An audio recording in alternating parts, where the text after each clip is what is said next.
On today's Thanksgiving Day edition of Locked On Rangers, I'm breaking down 5 things that I'm thankful for this Thanksgiving. Let's get into it.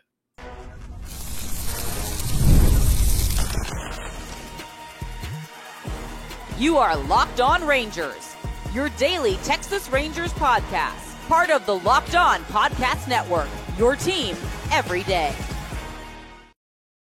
You are locked onto the Texas Rangers, the first and best daily Rangers podcast. I'm Bryce Patrick, a cripplingly addicted Texas Rangers fan, covering this team for 11 seasons, including all 6 as the founder and host of this podcast. Thank y'all so much for making Locked On Rangers your first listen every single day. If you're not already, you can follow me on Twitter at Bryce Patrick. You can follow the show at Locked On Rangers. Hit subscribe on your favorite podcasting platform and on YouTube, where the best way you can help grow the show is to comment nearly any single thing below.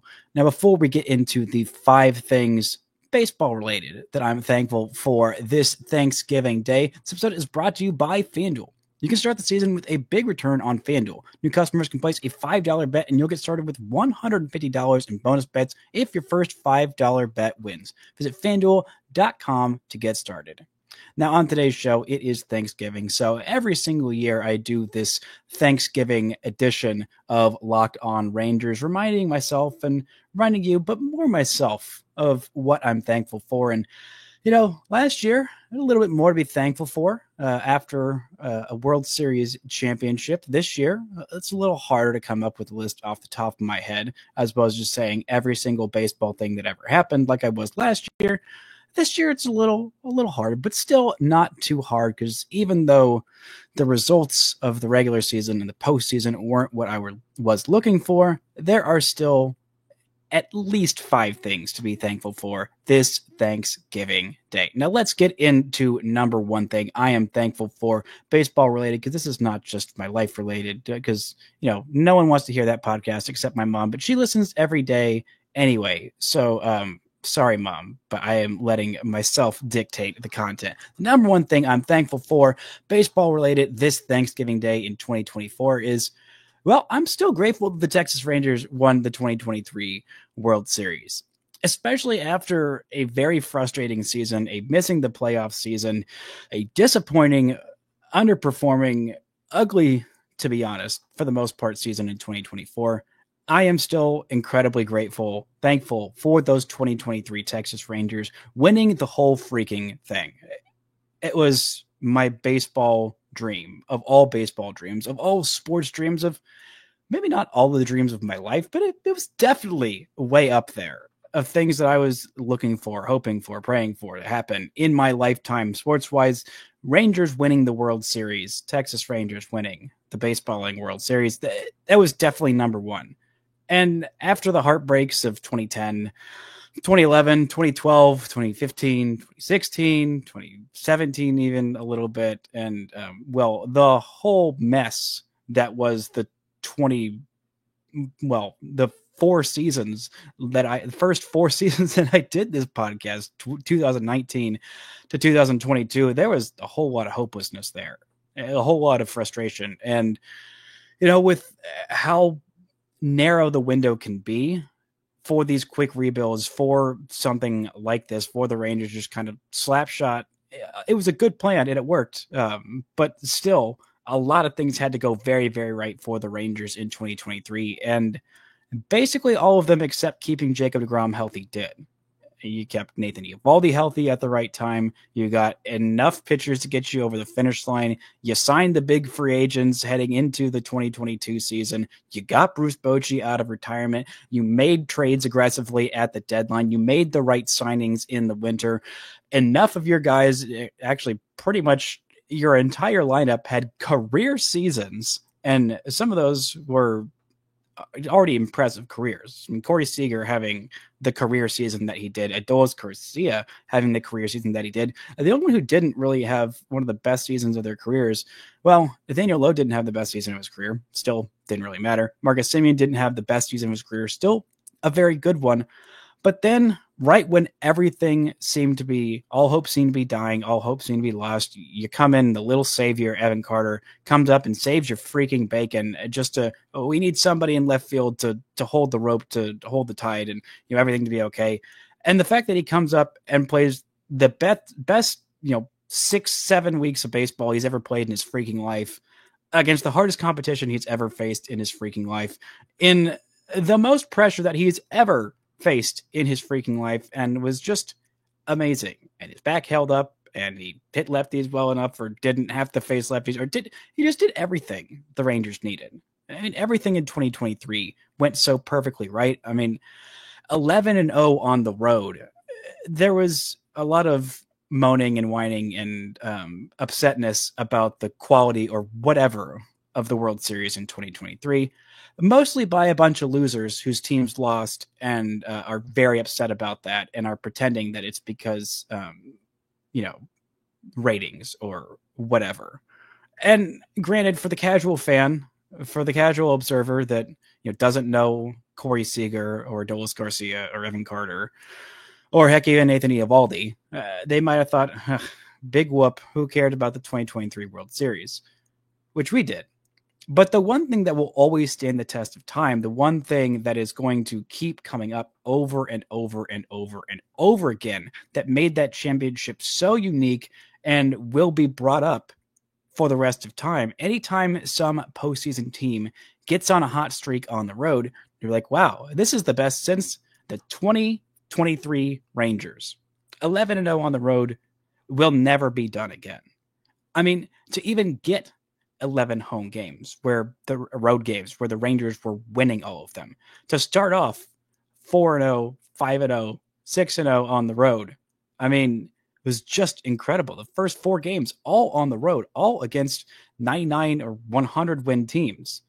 Coming off of that incredibly despondent final 4 games in Seattle, flying all the way across the country. I mean, just everything about that. It doesn't matter who else cares. Rangers fans, that will mean the world to us forever. I mean, the memories that we had, for me, driving down to Houston for Game 7 of the ALCS, just scared out of my freaking mind, watching that game with one of my best friends on this whole earth in Matt McCutcheon. I mean, that is an all-time special sportsing moment.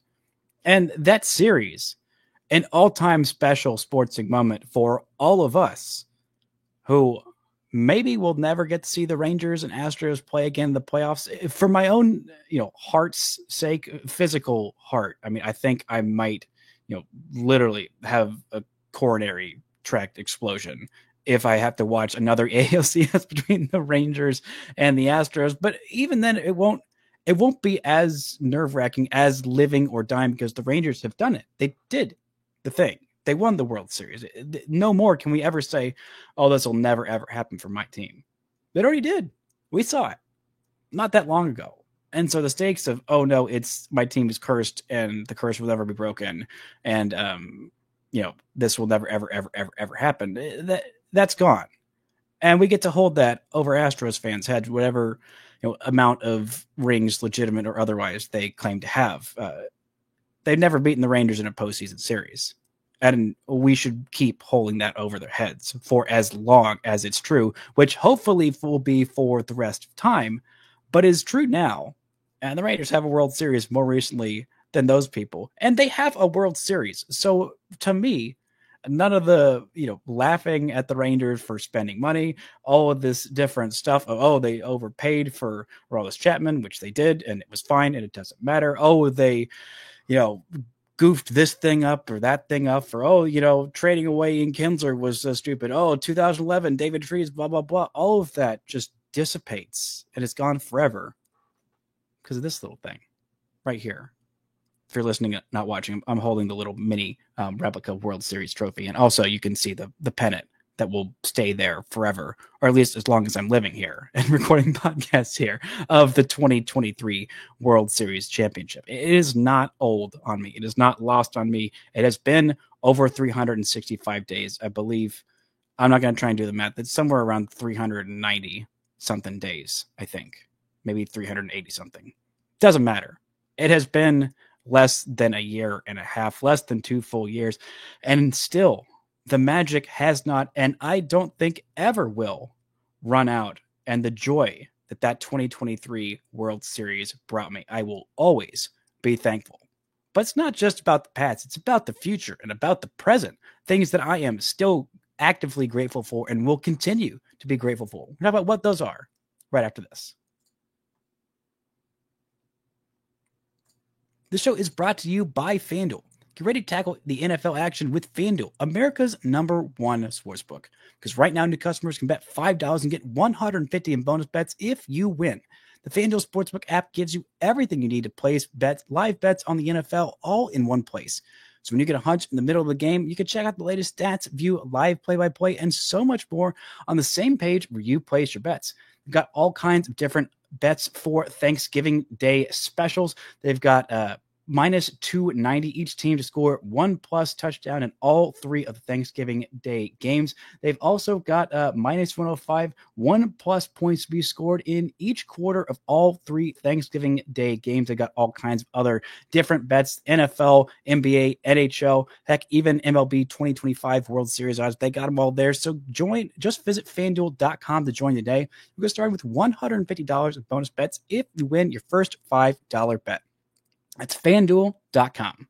Never waste a hunch and make every moment more with FanDuel, an official sportsbook partner of the NFL.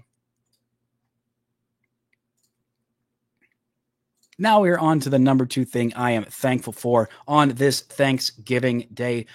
And it is, of course, the one, the only, Wyatt freaking Langford. Talking about things that went right in 2023. I really knew that 2023 was going to be something special for the Rangers. A little bit out of the gate, it felt different with that weird opening day with Jacob deGrom on the hill for opening day. And then even when he went down, I felt a little down on, okay, maybe this wasn't the year. Maybe this wasn't a special, team of destiny kind of a year in 2023. But the thing that kind of turned me around, the thing that really changed my mind was the Rangers getting Wyatt Langford in 2023. Not only did they jump up in the first ever draft lottery, the first time they could possibly be in the draft lottery, they jumped up from 7th to 4th in a clear 4-player draft. There were clearly 5 top players, I should say. 5 top players. Really 3 college guys, there's a couple of high school guys. And the fact that Wyatt Langford was my favorite of those 3, okay, maybe it was Paul Skeens, but that was probably never going to happen. But the fact that Wyatt Langford was still there with that 4th pick, God bless you, Detroit Tigers. Oh, God bless you for that, and for also knocking the Astros out of the playoffs in the wild card series this year. I'm thankful for the Detroit Tigers, but mainly I'm thankful for Wyatt Langford because there are a few things on this earth that I love more than a top prospect with a bunch of hype. I mean, watching young guys blossom into the players they can become, guys with incredibly high ceilings, with absurd physical tools, and with the ability to grow and learn and challenge themselves, watching them grow and learn in real time, it's one of my favorite parts of baseball.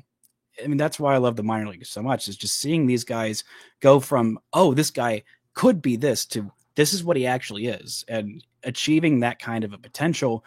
Watching those physical tools mature, watching, Langford actively, you could see it in real time of him getting better throughout the year. And it really just, the switch clicked so much in that month of September. Watching him in September was one of my supreme joys.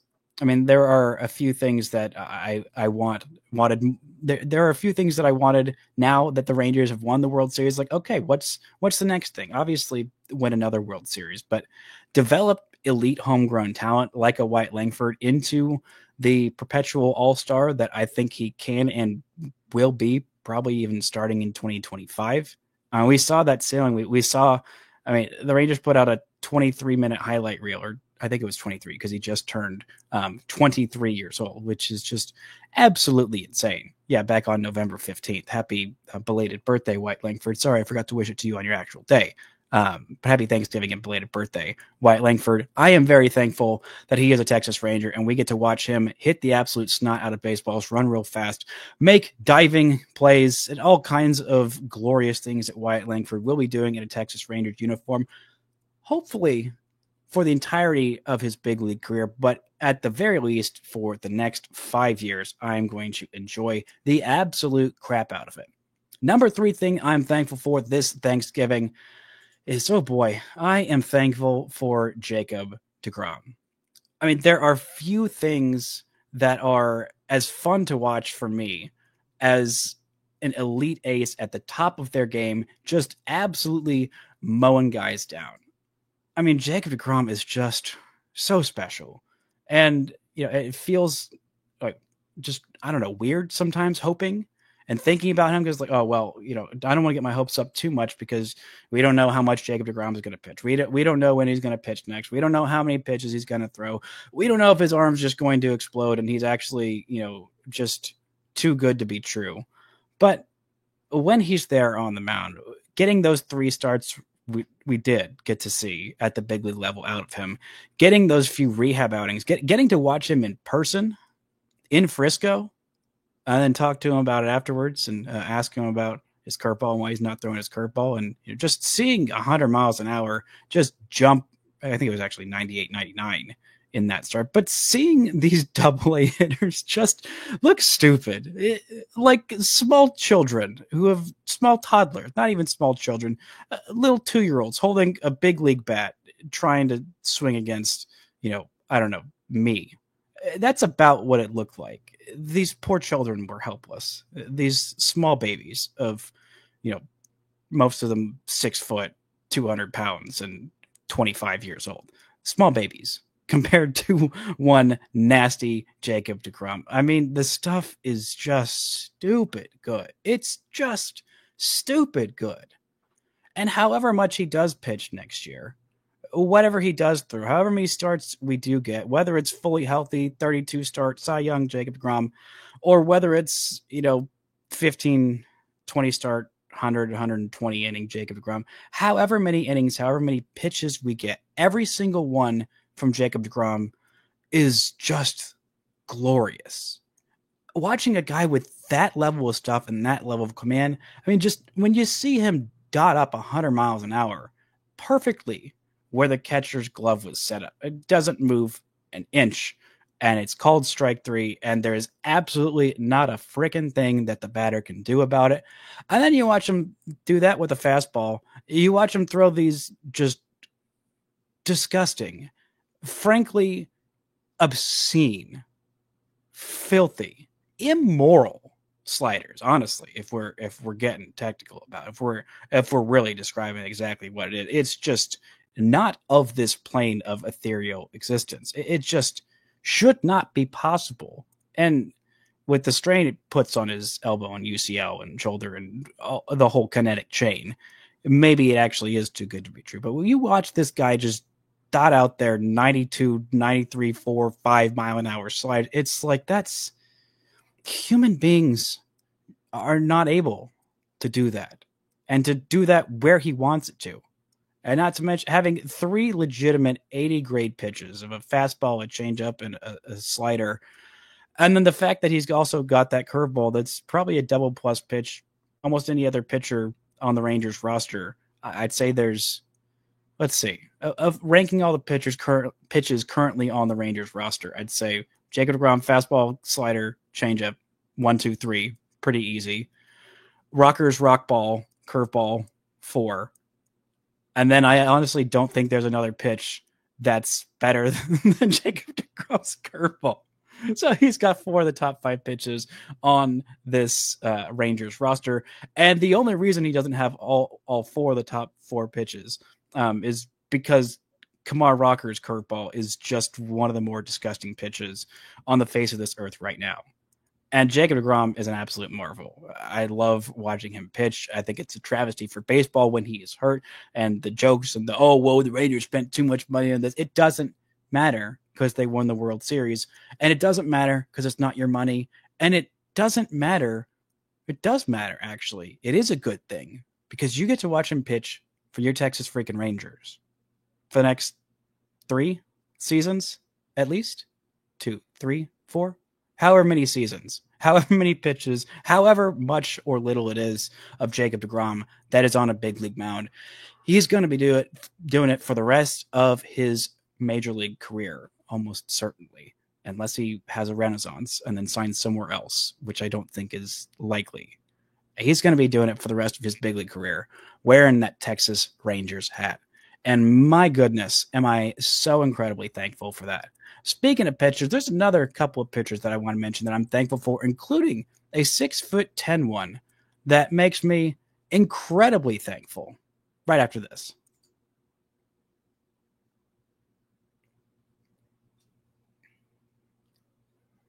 Now, the number 4 thing I'm thankful for is a Texas Rangers pitcher. No, not one on the current roster.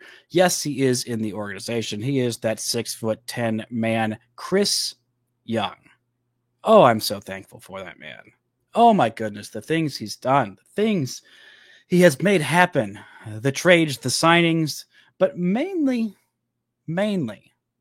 actually, maybe trades and signings of getting that World Series team across the finish line and being the aggressive GM and now Pobo to do so and being a part of that World Series parade. Oh, that was really, really great. And, talked about all these other things. He made all those things happen. Not that, him realizing that, we should draft Wyatt Langford when he was there at number 4 was some amazing stroke of genius. It's a pretty obvious pick, but he has done something even more special than win the Rangers a World Series, something that I thought was even more impossible than the Texas Rangers winning the World Series.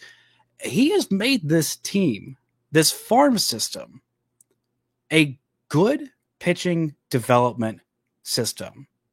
Not just above terrible, not just, they're kind of middle of the pack. They're decent at it. They're figuring some things out. No, he has figured something out in how to teach the Rangers, how to teach pitchers how to throw baseballs real good. The season that the Rangers just had at the big league level was a catastrophe, was poo-poo garbage, was incredibly frustrating, all of those bad things. But with what was happening on the minor league side, with the pitching development, not just, you see Kumar Rocker jump up to the big leagues. You see Jack Leiter starting to make some progress. You think, okay, fine, good. But when you look all the way up and down of just guy after guy after guy taking big steps forward, making adjustments, getting better, figuring things out, learning how to pitch better, fortifying all kinds of hope in them. Not just the Rocker, not just the Leiter, but you have the Emiliano Teodos, you have the Winston Santos, you have Mitch Bratt, you have Alejandro Rosario, you have Cole Drake. Heck, you even have Isaac Tiger before he went down with an injury. Heck, you got all kinds of different guys up and down through this system, figuring things out and getting better and giving hope that the Rangers might actually start developing their own homegrown, not just relief pitchers out here and there and yon every 5 years or whatever, but starters, plural. They've already got Cody Bradford up there looking pretty solid, a homegrown starting pitcher. You have Kumar Rocker up there, homegrown starting pitcher. Heck, the Rangers bullpen is kind of a mess right now, but all of those guys could jump up into the Rangers pen as soon as next year and be fantastic. You got Alejandro Rosario looking like he might be as good as the number 2 starting pitcher. You have Kumar Rocker, potential future homegrown ace, a sentence that did not seem like a possible for the Texas Rangers, I should say, a sentence that did not seem like a possibility. The only thing more impossible than the Rangers winning the World Series is developing a homegrown ace or just 2 decent starting pitchers. And the Rangers might have 3. They might have 4 in this system. I don't want to alarm you. They might. I'm not saying they will, but they might. And the fact that they might shows the light years forward that this organization has taken, the light years forward and steps forward they have taken since Chris Young has hopped in to this organization back in December of 2020. Not a long time. And he's only been the head boss man in charge for, 2 years and 3 months or so? August of 2022, I believe, was when that change happened, if my memory serves me correctly, which I'm believing that it is at this point. Chris Young, the man that you are, the things that you have done to overhaul this pitching development, everything, apparatus. It's not just him, but he is the head man in charge. So he gets the credit for the trades, for the improvements, for the disappointing big league season, and also for the massively successful minor league season that definitely is going to have a lot more impact and ramifications than one poo-poo year at the big league level. Now, the number 5 thing I am thankful for this Thanksgiving is Corey Seager, the baseball robot. I mean, for everything that this man lacks in personality off the field, he makes up for in just absolutely precise, glorious baseball dominance on the field. The laser beam show that he puts on when he gets into the box, the way that he just bleep, blorp, bloop, blast, the way that he does that in the box, you know what I'm talking about. It's just incredible to watch how good of a hitter this guy is, while also being a 6'4" shortstop that is a legitimate shortstop. I mean, he is a pretty darn good shortstop. He's not going to win a Gold Glove, probably. I mean, he might, because Gold Glove voting is weird, but he's not going to be one of the, I don't know, 1 to maybe even 5 best defensive, probably not even top 6 defensive shortstops in baseball, but he is more than serviceable. He's pretty good at times. And to be that, to be all of that, and also be one of the best hitters on earth, that's obscene. That's insane. That is not a thing that happens. It just doesn't. Now, don't look at Bobby Witt Jr. and don't look at Gunnar Henderson, and also don't look at that shortstop up there in New York. Not the Yankees one, but the other one. But none of those guys, well, actually I digress. Bobby Witt Jr. is probably one of the best 5 hitters on earth. Gunnar Henderson might be. But Corey Seager, the way that he attacks baseballs, the way that he, in 2023, I think he'll get back to it more in 2025. But the thing that was so incredible about his offensive season is when you go and look at that baseball reference page and every single kind of split that you want to look at, you go and look at his Savant page, every single type of situation or pitch or count or type of pitcher or type of pitch from a type of pitcher, every handed pitcher, it didn't matter who was throwing what, where, why, how, when. Well, I guess when was 2023. But what count? So technically an offshoot of when. It didn't matter what type of scenario you put Corey Seager in, who he was facing, how they threw, what they threw. He was amazing against all of it. All of it. And that is not something that you see very often. A type of hitter that is so smart, so precise, so good at adjusting to everything that any pitcher could throw at him, that he literally has no weaknesses.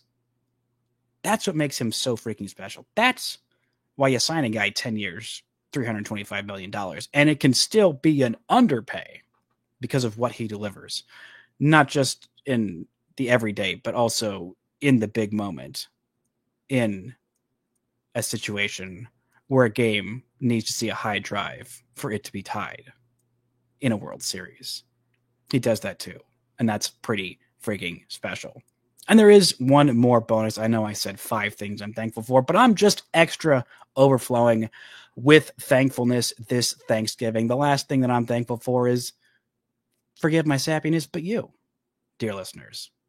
I am very thankful for each and every one of you who spends your time listening to me yap about baseball, listen to me yap about this team, about frustrations with why won't Ray Davis spend money? Why won't the Rangers do this, that, or the other, or whining about whatever, or just excitedly yapping about the gloriousness of watching Jacob deGrom rip off a 94-mile-an-hour slider and how it's an affront to God and mankind. And I want to see him do it a bazillion times.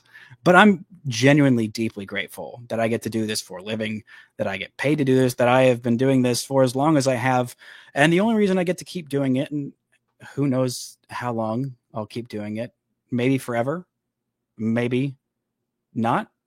But I'm very grateful, very thankful for each and every one of you who gives up your time willingly to listen to me yap about whatever it is I'm yapping about on any given day, especially if you're listening today on Thanksgiving. If you're not able to go home and be with your family or friends or whatever, you're having to work or do something on Thanksgiving and you're just wanting to listen to somebody yap about some silly baseball things, that's me. And I am thankful that you chose to spend your Thanksgiving or listen to this some other time and listen to me yap about baseball. I am genuinely, deeply thankful for each and every one of you listeners, even you, Mom.